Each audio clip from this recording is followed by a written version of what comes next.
നിങ്ങളുടെ ഇഷ്ട പരമ്പരകൾ എക്സ്ക്ലൂസീവായി സൺ നെക്സ്റ്റ് ആപ്പിലൂടെ തികച്ചും ഫ്രീ ആയി ഇപ്പോഴേ ആപ്പ് ഡൗൺലോഡ് ചെയ്യൂ.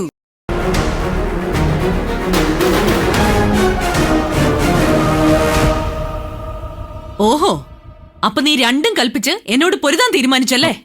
അമ്മയോട് പൊരുതാനോ? ഈ ജന്മത്തതുണ്ടാവില്ല. എന്നിട്ടാണോ നീ എന്റെ ശത്രുവിന് ഇത്രയും വലിയ പൊസിഷൻ കൊടുത്തത്? ആന്റി ഇത്രയും പ്രശ്നം ഉണ്ടാക്കേണ്ട യാതൊരു കാര്യമില്ല. വൈസ് ചെയർപേഴ്സൺ എന്ന പദവി പേരിന് മാത്രമേ ഉള്ളൂ.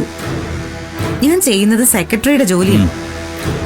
പേരിനു പോലും ആ പദവി നിനക്ക് വേണ്ട. ഈശ്വരമംഗലം ഗ്രൂപ്പിനെ ഭരിക്കാൻ എന്ത് യോഗ്യതയാ നിനക്കുള്ളത്?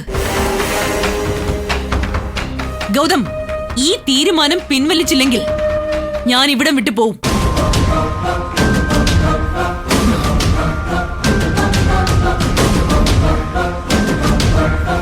പറയ്, ഇവളുടെ നിയമന ഉത്തരവ് നീ പിൻവലിക്കുന്നോ?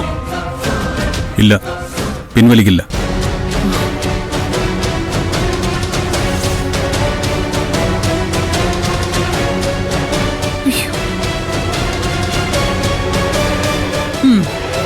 ഓക്കെ ഗൗതം, നമുക്ക് പിരിയാം. പിരിയാൻ വരട്ടെ.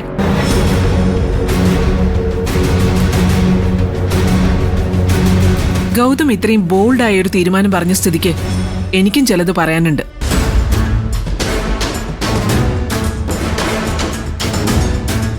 ഇന്നത്തെ ഈ അവസ്ഥ ഉണ്ടാക്കി വെച്ചത് വസു തന്നെയാ.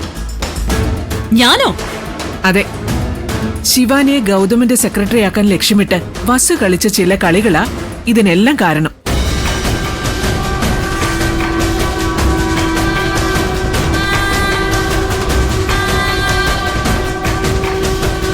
ഗൗതമിന്റെ പഴയ സെക്രട്ടറി ജ്യോത്സ്നയെ കൊണ്ട് രാജിവെപ്പിച്ചത് വസുവാ. അതിനുവേണ്ടി വസു കാശ് വാരി എറിഞ്ഞു.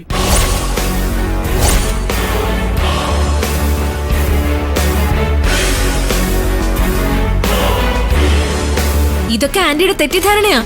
വസുന്ധര ആന്റി എനിക്ക് വേണ്ടി ആർക്കും പണമൊന്നും കൊടുത്തിട്ടില്ല. ചേച്ചി കള്ളം പറയണ്ട. ചേച്ചി ആന്റിയോട് സംസാരിക്കുന്നത് ഞാൻ കേട്ടതാ. എല്ലാരും കേട്ടല്ലോ. ഇതിന് വസുവിന് എന്തു മറുപടി പറയാനുള്ളത്?